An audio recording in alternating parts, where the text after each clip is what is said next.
Hello, dear students. Today we are going to learn 1.4 Be Smart, and there's question and answers, which is margin and side questions and English workshop questions. So let's start. Margin question. There is a question number 1. Why do some people find setting goals a challenge? लोग जो है अपने ज़िंदगी में किसी मकसद को set करने के लिए एक चैलेंज क्यों समझते हैं? Answer. Some people find setting goals a challenge due to fear of failure. लोगों को लगता है कि लाइफ में गोल को मकासद को सेट करना एक तरह का चैलेंज है और नाकामी की वजह से जो है नाकामी के डर की वजह से जो है अपनी लाइफ में गोल जो है सेट नहीं करते. Question number 2. How does quantifying goals help अस? हमारी किस तरह जो है गोल्स मकासद मदद कर सकते हैं? Quantifying goals help us by providing specific ways to track progress against goals. तो जो ऐसे मकासद हैं हमारी ज़िंदगी में, इस तरह से वो मदद कर सकते हैं हमें प्रोवाइड करके स्पेसिफिक वे, यानी किसी एक राह में मुसलसल तरक्की करते रहना और मकसद की तरफ बढ़ना. तो ये क्वांटिफाइंग गोल्स हमारी मदद करते हैं. क्वेश्चन नंबर 3 है, what does factor is unreal while setting goals? कौन से वो ऐसे वसाइल हैं जो गोल्स को मकासद को सेट करने में मदद करते हैं? Expecting to become an expert in a short amount of time is unreal while setting goals. तो कहते हैं. Question number 4, to what are efforts towards success compared and why? तो कौन से कोशिशों की वजह से जो है सक्सेस को कंपेयर किया गया और क्यों? Efforts towards success is compared to a walk in the dark. अंधेरे में चलने को कंपेयर किया गया है सक्सेस की तरफ बढ़ने की कोशिश को. This is because just like walking in the dark, success depends upon how we approach and handle problems such as finding the right footing, precisely mastering the skill and setting and getting to the next place. तो अंधेरे में चलना कामयाबी की तरफ बढ़ने को compare किया गया है. जब हम सही कदम उठाते हैं आगे की तरफ, जो वो कदम उठाना स्किल की बुनियाद पर जब होगा, जब हम उस पर मास्टर हो जाएंगे, जब हम सही कदम सही डिसीजन लेने में हमें आ जाएगा, सही कदम उठाना आ जाएगा, तब जाकर हम लोग हमारा उठाया हुआ कदम सक्सेस की तरफ बढ़ेगा. So these are margin question. अब शुरू करते हैं इंग्लिश वर्कशॉप का. First question, complete the following web with the words associated with the text and the given title. तो टाइटल दिया गया है कंपोनेंट्स ऑफ सक्सेस. सक्सेस पाने के जो वसाइल हैं वो क्या हैं? पहला है specific goal, second measurable, third achievable गोल, फोर्थ है रियलिस्टिक गोल, फिफ्थ है टाइम बाउंड, नेक्स्ट है स्किल, नेक्स्ट है will and the last one is talent. तो ये कंपोनेंट्स हैं सक्सेस की तरफ बढ़ने के लिए. नेक्स्ट क्वेश्चन जिसमें ए है, pick out examples from the text that support each of the following facts. Text में यानी लेसन में ऐसे एग्जाम्पल्स दी गई हैं हर गोल को समझाने के लिए, हर मकसद को समझाने के लिए. तो वो कौन सी एग्जाम्पल फिट होती है? ए में है, गोल्स शुड बी अचीवेबल. ज़िंदगी में ऐसे मकासद को मुतय्यन करना है जिसको हम लोग हासिल कर सकते हैं. अचीवेबल इट मीन्स हासिल करना. तो उस एग्जाम्पल को दर्शाने के लिए, बयान करने के लिए एग्जाम्पल है, as a students we can't become a president, a prime minister, but can hope to reach those heights in future. एक स्टूडेंट होने के नाते हम लोग ना तो प्रेसिडेंट बन सकते हैं ना ही प्राइम मिनिस्टर बन सकते हैं, लेकिन उस ओहदे तक पहुंचने की मुस्तकबिल में कोशिश ज़रूर कर सकते हैं. बी है, a time limit should be set to achieve goals. Time limit जो है होना चाहिए जब भी हम गोल को हासिल करते हैं, यानी इतने वक्त के अंदर इस मकसद को हमें हासिल करना है, इस तरीके से। एग्जाम्पल है उसकी, establish time parameters around each goals as it will help increase focus and accountability to reduce wait. We know how to go about it, but without consistent time bound action, it never becomes a reality. वज़न को कम करने के लिए कितना वक्त दरकार है और उसी वक्त में जो है हमें काम करना है, तो this is the time limit. तो वेट को रिड्यूस करने वाली एग्जाम्पल बी में दी गई है। सी है, अ स्पेसिफिक फील्ड और area has to be fix to achieve goals. एक ख़ास मकसद, एरिया मखसूस होता है, फिक्स्ड होता है गोल को, मकासद को हासिल करने के लिए। उसकी एग्जाम्पल है, the more specific the area the more refined the achievement of once goal can be. जितना एरिया जो है ख़ास होगा, स्पेसिफिक होगा, उतना ही अपने गोल को हासिल करना आसान होगा। It makes it easier to set a parameters and work towards the goal. और हमें जो गोल हमने सेट किया है लाइफ में, उसके हिसाब से हमें पैरामीटर के ज़रिए चलना होता है और गोल की तरफ बढ़ना होता है काम करते हुए। For example, if it is a building a house, what exactly is the capacity required and how long can it stretch. तो ये बिल्डिंग को तामीर करने के लिए इंजीनियर क्या करता है, कितनी जगह लगेगी, कितने मज़दूर लगेंगे, कितना वक्त लगेगा, तो ये पैरामीटर जो है वो तय करता है और ये उसके लिए एक स्पेसिफिक एरिया होता है। तो ये सी में जो है क्या है, स्पेसिफिक एरिया को बताने वाली एग्जाम्पल दी गई है बिल्डिंग को तामीर करने की लेकर। ठीक है, नेक्स्ट है D, good results depends upon the quality and quantity of work put in. एक अच्छा नतीजा हासिल करने के लिए एक काम जो है अपना क्वालिटी और क्वांटिटी के साथ होना ज़रूरी है। आंसर है, the quality and the quantity of energy we put forth directly impact the result. जो भी काम हम लोग क्वालिटी और क्वांटिटी के साथ करते हैं तो वो काम पाए तकमील को पहुंचता है, वो काम अच्छा हो जाता है। Life is a something like a trumpet. जिंदगी एक शहनाई की मानिंद है। If you don't put anything in, we can't get anything out. जब कोई शहनाई को जितनी ज़्यादा ज़ोर से, ताकत से फूंक मार के उसको उसके अंदर जो है फूंक मारेंगे, उतनी ही सुरीली आवाज़ शहनाई के बाहर आएगी। यानी जैसा काम होगा वैसे ही उसका आउटपुट नतीजा हमें मिलेगा। ये ट्रम्पेट की, शहनाई की जो है ये एग्जाम्पल इसमें दी गई है। ई है, a benchmark is needed to track progress. एक बेंचमार्क होता है जो प्रोग्रेस, तरक्की की तरफ एक ट्रैक होता है जिसकी ज़रूरत होती है। एग्जाम्पल है इसकी, this makes it easy to benchmark performance throughout the goal period, including areas to improve. While playing football, one's exact role and position has to be clearly defined. तो हर एक का बेंचमार्क नीड जो है track progress करने के लिए ज़रूरी होता है। जैसे फुटबॉल की एग्जांपल दी गई हैं, फुटबॉल में जितने भी प्लेयर्स होते हैं, जहाँ जहाँ भी वो रहते हैं, उनकी हर एक की जिम्मेदारी क्या होती है, अलग अलग होती है। तो जब अपनी पोजीशन और अपने किरदार, अपनी जिम्मेदारी को समझ लेंगे तो हमको जो है तो प्रोग्रेस की तरफ बढ़ने के लिए ट्रैक मिल जाएगा। तो this is the example of benchmark. Question number 3 है, complete the following sentences.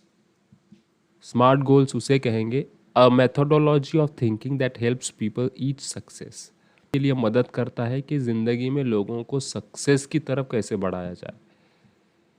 B है, two valuable assets of setting goals are a sense of originality and stepping stone to illuminate the path. Question number 4, read this quote. एक quote दिया गया है, if you don't put anything in, we can't get anything out. Guess the meaning, discuss in pairs and find similar quotes that bring in the same meaning. इस quote का मतलब क्या है, इस पर डिस्कस करना है। आंसर है, मीनिंग है पहले, मीनिंग ये है, the above quote means that in life, इस कोट का मतलब ये है कि ज़िंदगी में what we get is related to how much effort we put for achieving success. यानी ज़िंदगी में जो जो चीज़ें हमें चाहिए उसको पाने के लिए जितनी भी हम लोग मेहनत करते हैं, उसकी वो मेहनत के बलबूते पर हमें कामयाबी हासिल होती है। If we are lazy and do not put much effort, अगर हम सुस्त हैं, अगर हम किसी भी मकसद को हासिल करने के लिए कोशिश नहीं करते, then we should not expect great success. तो हम लोग किसी तरह की बड़ी कामयाबी हासिल नहीं कर पाएंगे। However, if we are hard working and remain focused on the task, इसीलिए हमें चाहिए कि हमें अपने मकसद पर, काम पर ज़्यादा फोकस करना चाहिए, ज़्यादा हार्ड वर्क होना चाहिए, then we can achieve what we want. तभी जाकर हम लोग जो है आसानी से सक्सेस को पा सकते हैं। तो if we don't put anything in we can't get anything out. इसी तरह के सिमिलर, इनसे ताल्लुक़ रखने वाले दूसरे बहुत सारे कोट्स नीचे दिए गए हैं। जैसे you reap as you sow, जैसा बोओगे वैसा पाओगे। Input is equal to output, जैसा करोगे वैसा ही उसका, जैसा सवाल वैसा जवाब, यानी जैसा अमल वैसा ही रद्द अमल होगा। गार्बेज इन गार्बेज आउट, है ना। Where there is a will there is a way, जहाँ चाह वहाँ राह। What goes around comes around, जो होता है वही, जो जैसे दिखता है वो वैसे ही नज़र आता है। तो these are 5 quotes are similar to this one. Okay, बढ़ते हैं नेक्स्ट क्वेश्चन की तरफ। ड्राफ्टिंग अ स्पीच, एक स्पीच मुरतब करना है। Discuss in groups each block and make notes about it. How can a draft an impressive speech, speech जो है किस तरह से हम लोग जो है अच्छी बना सकते हैं, उसके चंद सवालात हैं। उन सवालात के अगर हम जवाब देंगे तो we can make a very perfect speech with the help of these questions. पहला क्वेश्चन यहाँ पर है, what should be the size length of the speech. Speech की साइज़ कितनी होनी चाहिए, लंबाई कितनी होनी चाहिए, इट मीन्स कितना वक्फा होना चाहिए स्पीच का। Do I know the format, क्या मुझे स्पीच का जो है खाका पता है। हाउ टू स्टार्ट, स्पीच को स्टार्ट कैसे करें। व्हाट टू राइट, स्पीच बोलने से पहले क्या लिखना ज़रूरी है। How to bring quality in my speech, speech में किस तरह से क्वालिटी लाई जा सकती है। What are the relevant thoughts and slogans magazines, और स्पीच के दौरान उससे जुड़े हुए कौन कौन सी मिसालें, मुहावरे, नारों का इस्तेमाल करना पड़ता है। Which are the most important elements to be included, इसके अलावा और कौन सी ऐसी ज़रूरी चीज़ें हैं, इम्पॉर्टेंट चीज़ें हैं, एलिमेंट्स हैं जो स्पीच को और भी ज़्यादा इम्प्रेसिव बनाती हैं। What is the systematic overall procedure to justify an impressive speech, तो वो स्टेप बाय स्टेप सिस्टमेटिकली उसका जो है प्रोसीजर क्या है, तरीका क्या है एक कार आमद स्पीच को बनाने के लिए। तो ये सवालात हैं, स्पीच को इम्प्रेसिव कैसे बनाया जा सकता है। तो इन सवालात की मदद से हम लोग नोट्स बना सकते हैं। तो एक बात हमें ध्यान में रखनी है, the above points are guidelines for writing an a great speech. ये तो सवालात हैं, ये अपने को जो है गाइडलाइंस मुहैया कराती हैं कि किस तरह एक अच्छी स्पीच को बनाया जा सके। Students need to discuss amongst themselves each point and use those when writing a speech. तो आप तमाम तलबा व तालिबात स्टूडेंट्स को चाहिए कि इन पॉइंट्स पर गौर व फिक्र करें जब भी वो स्पीच को लिखते हैं या पढ़ते हैं या बनाते हैं। तो ये पॉइंट्स अहम है। नंबर 6 है स्पीच डेवलपमेंट, स्पीच को और भी किस तरह फ़रोग दिया जाए। ए में कंटेंट होता है, कंटेंट इट मीन्स मवाद, उसमें मवाद कैसा होना चाहिए। Greeting and introduction of the topic, जो भी उन्वान है उससे जो है मुतारिफ कराकर सलाम दुआ ग्रीटिंग करते हुए। B exposition of main theme, clarity of message, organise thoughts and ideas. तो जो मेन थीम होता है और उस स्पीच में हम लोग क्या मैसेज देना चाह रहे हैं और ख़यालात अपने नज़रिए बिल्कुल साफ़ होने चाहिए, ताकि स्पीच के ज़रिए लोगों को समझ में आ सके कि भाई हम लोग स्पीच जो दे रहे हैं वो बिल्कुल उसमें मतलब क्या है उसका। सी है moral and practical application with examples. Speech के दौरान हमें ऐसी एग्जाम्पल देनी चाहिए जो अखलाकी हो, जो पॉजिटिव हो। डी है कंक्लूजन, और स्पीच का इख्तिताम बिल्कुल टॉपिक से रिलेटेड होना चाहिए, तो ये कंटेंट इस तरह से होना चाहिए। बी में स्पीकिंग प्रेजेंटेशन, जब भी हम स्पीच अपनी ज़बान से बोलते हैं तो हमारे ज़बान से निकले हुए अल्फाज कैसे होने चाहिए। ए है verbal clarity, pronunciation of words, voice modulation and projection. हमारी साफ आवाज़ होनी चाहिए, जितने भी अल्फाज हमारे मुंह से निकल रहे हैं वो क्लियर सामने वाले को सुनाई देनी चाहिए, और ना ज़्यादा धीमी आवाज़ होना चाहिए ना बहुत ज़्यादा, ठीक है, इस तरीके से। बी है presentation speaking style, mannerism, audience eye contact, ability to keep the audience engaged. यानी स्पीच को किस तरह से डिलीवर करना है, बोलना है, हरकत व सकनात ऑडियंस की तरफ देखते हुए, उनकी आंखों में आंखें डालकर उनसे बिल्कुल फेस टू फेस जो है इस तरह से देखते हुए स्पीच को बोलना चाहिए, ताकि ऑडियंस जो हमें हमारी जो स्पीच सुन रहे हैं वो देख रहे हैं तो वो समझ सके, उनका कंसंट्रेशन रह सके। सी है confidence, gestures and expressions, stage courage. जब भी हम स्टेज पर जाकर स्पीच देने लगते हैं तो हमारे अंदर एक तरह का कॉन्फिडेंस होना चाहिए। जेस्चर्स, चेहरे के हाव भाव बिल्कुल पॉजिटिव होने चाहिए, एक्सप्रेशन अच्छे होने चाहिए, और हमारे अंदर स्टेज करेज यानी स्टेज पर जाने की, खड़े रहने की हिम्मत होनी चाहिए। तो ये स्पीकिंग प्रेजेंटेशन है, ये सब पॉइंट्स। सी है यूज़फुल फ्रेजेस एंड वोकेबलरी, और स्पीच के दौरान बड़े ही कारआमद फ्रेजेस और ज़ख़ीरे अल्फाज का इस्तेमाल करना चाहिए। ए है it's pleasure to see you all, I am happy to see you today, it's good to see you all here. तो ये शुरुआती अल्फाज हैं, फ्रेजेस हैं, जिनसे हमें स्पीच की शुरुआत करनी चाहिए। B today's topic is dash, यानी today's topic is so and so. जो भी टॉपिक हम लोग जिस पर स्पीच दे रहे हैं वो वहाँ पर उसका नाम लिख सकते हैं, या माई talk is about so and so, my topic is so and सो। तो इस तरीके से ये दूसरा जो है यूज़फुल फ्रेज होना चाहिए। सी द पर्पस और aim of this speech, speech बोल रहे हैं तो उसके पीछे पर्पस क्या है, मकसद क्या है, वो मकसद को स्पीच में बयान करना। D I will focus on 1 2 3 major issues, और स्पीच में जो भी इश्यूज़ हैं, मसले हैं, 1 2 3, मैक्सिमम 3 मसलों पर, इश्यूज़ पर फोकस किया जाना चाहिए जब भी आप स्पीच बोलते हैं। ई है if you have any question feel free to ask me.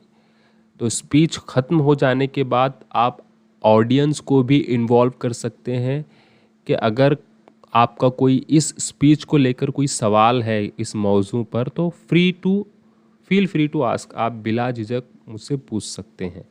तो इस तरह के फ्रेजेस और वोकैबलरी हम लोग स्पीच को डेवलप करते वक्त यूज़ में ला सकते हैं।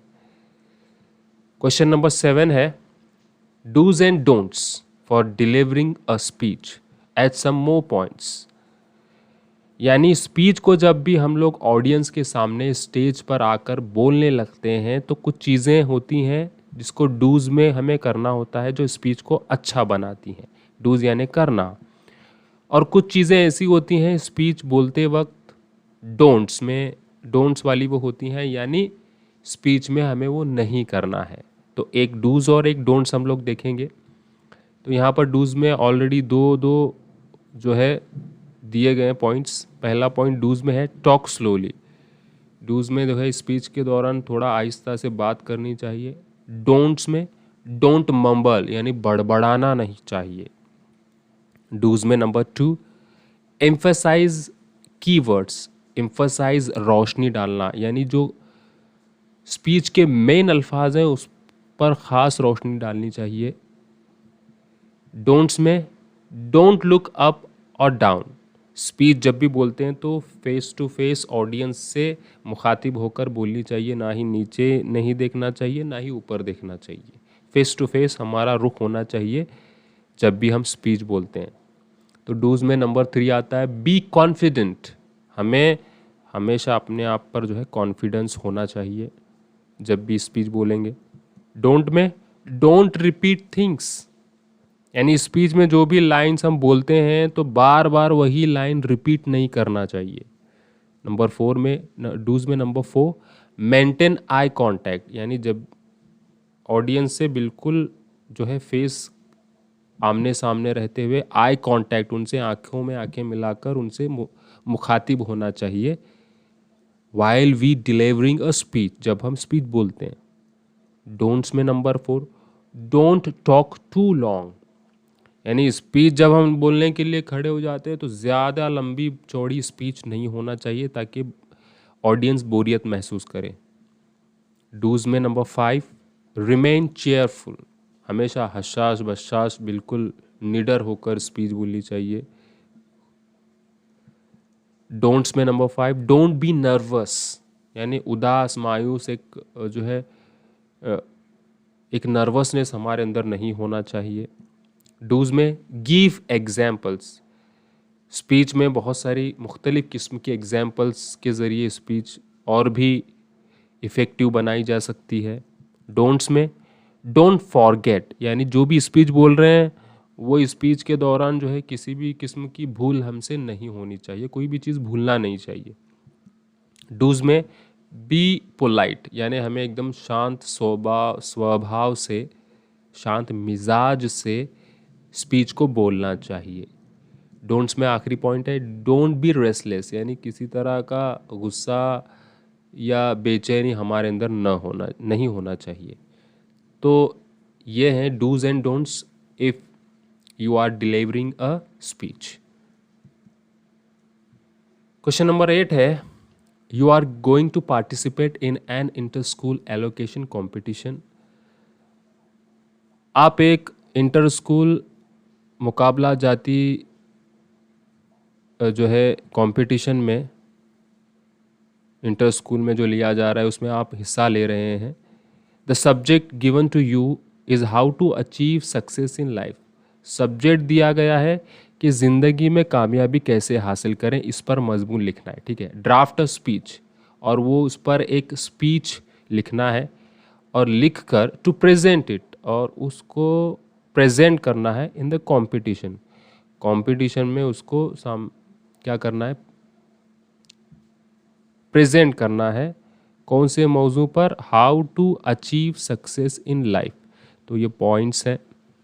सेटिंग गोल, गोल को मकासद को मुतय्यन करना, प्लानिंग होनी चाहिए, नॉलेज और इन्फॉर्मेशन होनी चाहिए, हमारे अंदर कॉन्फिडेंस होना चाहिए, हार्ड वर्क होना चाहिए, प्रिजर्वेंस साबित कदमी होनी चाहिए, प्रॉपर गाइडेंस, जो तजुर्बेकार लोग हैं उनकी रहनुमाई होनी चाहिए, डेडिकेशन, काम में हमारे जो भी हम लोग काम कर रहे हैं उससे डेडिकेशन होना चाहिए, लगाव होना चाहिए।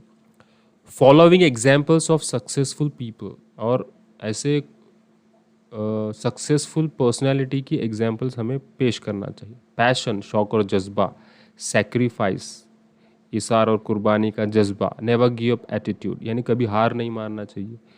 तो ये पॉइंट्स उसमें कवर होने चाहिए, how to achieve success in life, तो इसको स्पीच बनाते वक्त। So this is the speech, ये स्पीच है। आप अगर चाहें तो इसका स्क्रीनशॉट ले सकते हैं।